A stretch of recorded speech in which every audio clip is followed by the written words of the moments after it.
c'est le moment de passer au petit segment sur ce qui reste de la gauche ukrainienne. Et en fait, il reste pas grand-chose de la gauche ukrainienne, parce que tout a été interdit au début de la guerre.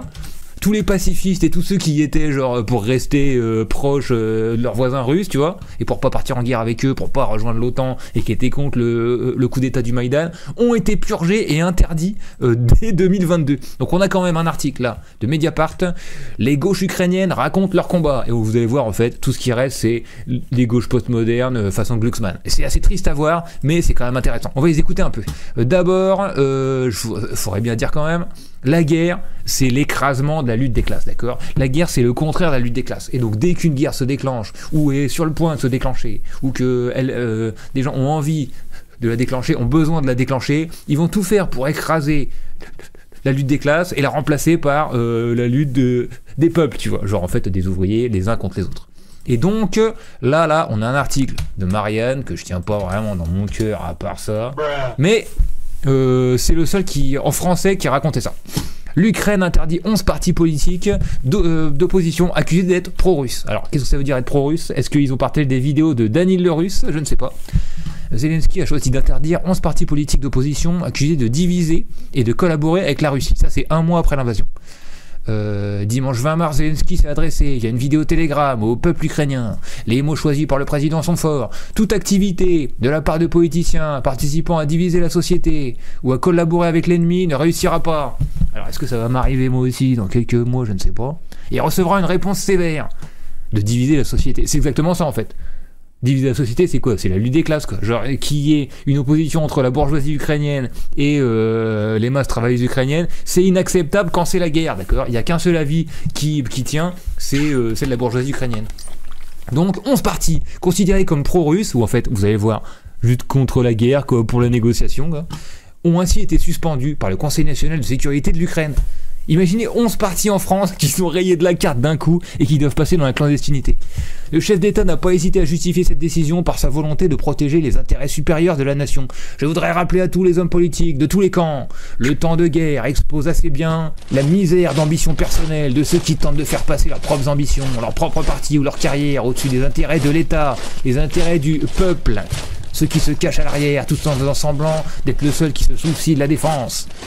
11 partis mis au banc, plateforme d'opposition pour la vie, parti de Charige, Natchi, bloc d'opposition, opposition de gauche, Union des forces de gauche, Derjava, je crois que c'est les marxistes, Parti socialiste progressiste d'Ukraine, eux ils se disent socialistes mais je suis pas sûr que ce le soit, j'ai un peu regardé, Parti socialiste d'Ukraine interdit, socialiste interdit, bloc de Volodymyr Saldo interdit. Dans cette liste on trouve aussi 2 partis présents au Parlement. Le premier étant la plateforme d'opposition pour la vie, deuxième force politique du pays, oh putain, avec 43 sièges, ils ont interdit un parti qui avait 43 sièges au Parlement. Classé au centre-gauche, ce parti dirigé par Boyko se distingue par une certaine russophilie. Le président de la plateforme d'opposition pour la vie a d'ailleurs été un ancien directeur de cabinet de l'ancien président. Oui, c'est vrai, après le coup d'état du Maïdan, il s'est enfui, il est exilé maintenant en Russie. L'autre force suspendue, bloc d'opposition, est elle-même issue d'une scission avec le parti de Boyko.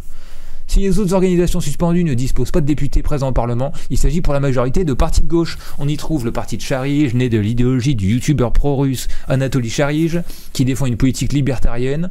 Bon, en quoi c'est de gauche ça? Derzava, parti issu d'une branche du bolchevisme, ou encore l'Union des forces de gauche. Bon, voilà. C'est histoire de faire un petit panorama de les gens qu'on va entendre parler là, c'est pas les mêmes quoi. En fait, il y a la gauche qui est pour la guerre et celle qui est contre. Ça, c'est le leader du Parti communiste ukrainien arrêté. Donc voilà, il a été arrêté par les services secrets de sécurité ukrainiens le 16 août 2023, annoncé par la SBU. Il était le leader du comité ukrainien antifasciste et il a été arrêté parce qu'il participait à des activités anti-ukrainiennes. Et mince alors, ah mince, moi qui participe à des activités anti-françaises, est-ce que c'est chaud? Et qu'il avait des publications de communistes pro-Kremlin dans sa maison. Ok.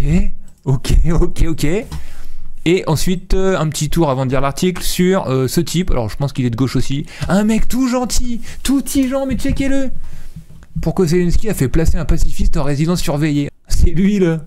Et donc ils l'ont arrêté, et il faisait que des discours grave tigeants, genre Notre organisation travaille pour défendre 3 objectifs. Défendre le droit humain à refuser de tuer. Donc il était en mode déserteur, en mode objecteur de conscience, quoi. Arrêter la guerre en Ukraine et toutes les guerres dans le monde. Construire une paix durable par l'éducation, l'activisme non violent et le changement social. Ukrainiens et Russes doivent vivre en paix dans la grande famille de l'humanité.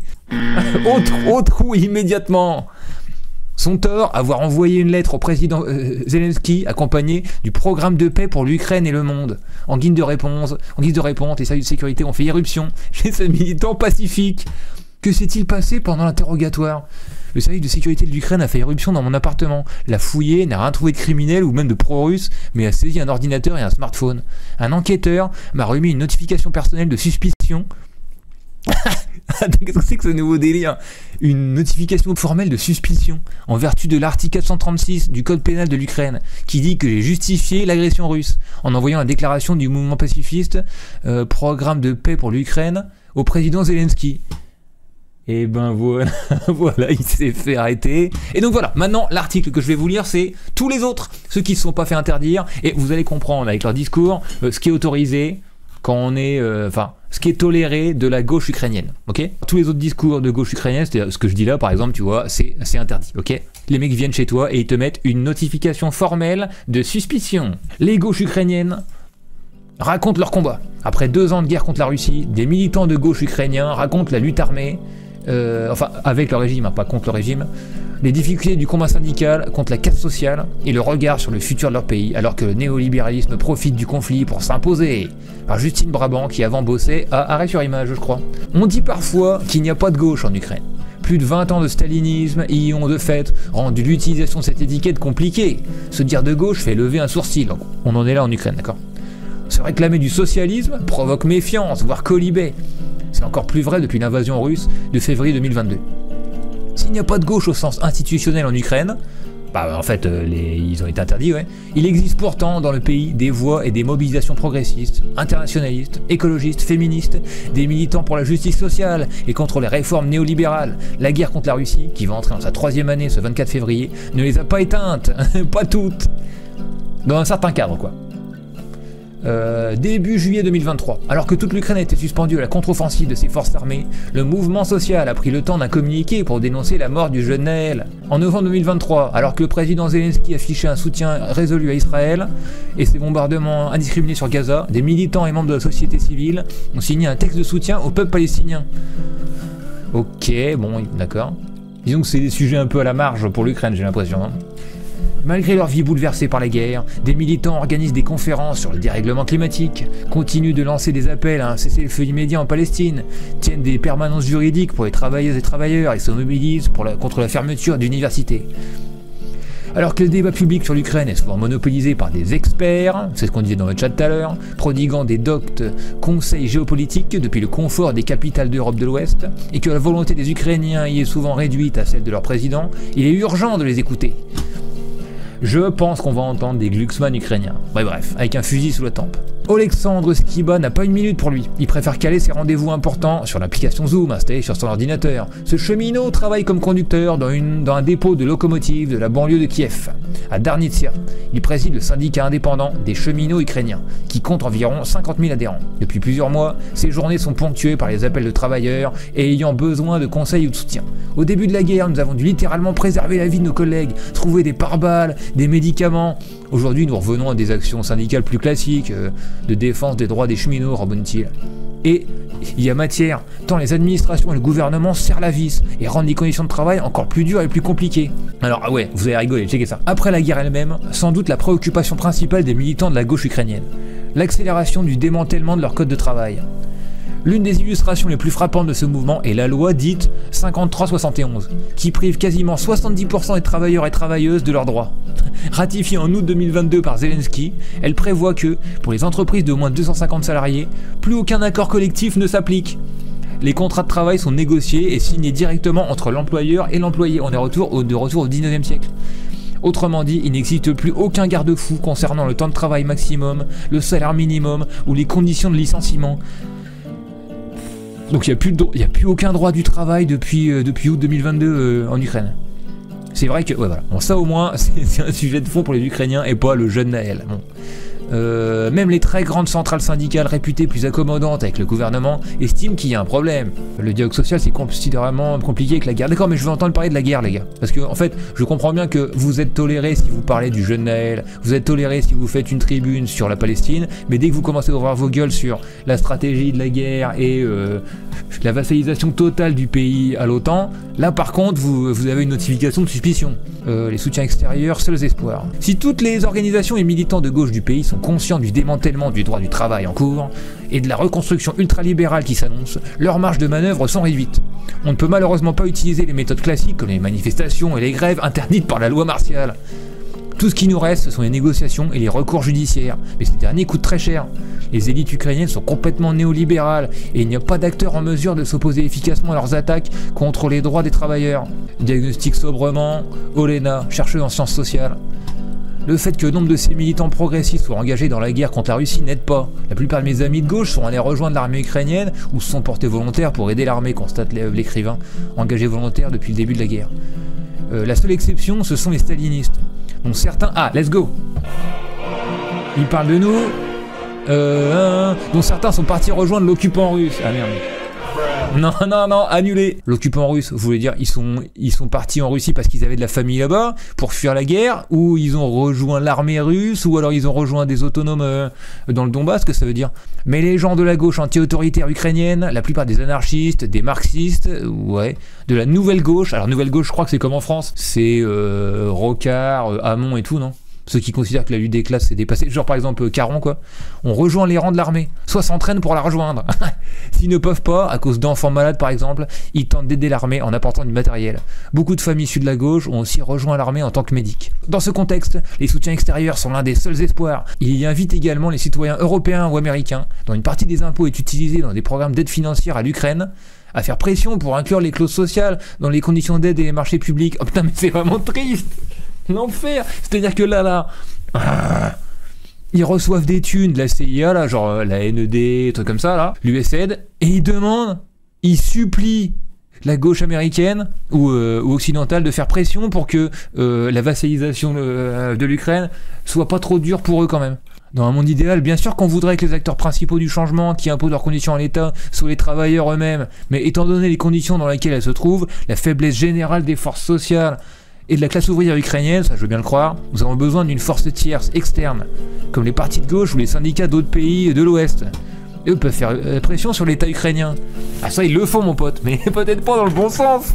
Je sais pas si... Oh, j'ai pas vu de discours de Glucksmann pour rétablir le droit du travail ukrainien, d'accord ? J'ai pas vu d'appel de Glucksmann pour libérer le jeune pacifiste là. Votre système européen n'est pas optimal bien sûr, c'est un effet du type de capitalisme dans lequel vous êtes actuellement, mais étant donné le niveau de néolibéralisme à l'œuvre en Ukraine, c'est bien mieux. Genre pour eux, la gauche c'est l'Union Européenne quoi. Oh, ils se sont fait entuber, ils se sont fait arnaquer.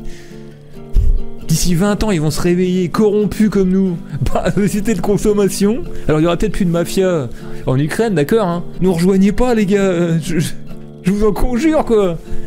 Elle est pas ici la solution. Imagine, je fais la guerre mais 35 heures par semaine, sinon heure sup. Bah en vrai, peut-être c'est ce que ferait une vraie armée populaire hein. Avec des conseils ouvriers et soldats. L'OTAN à défaut d'un monde idéal. Je lis ce passage, ça a l'air marrant. Puisque les conditions d'une négociation ne sont pas réunies... Attends, comment ça ?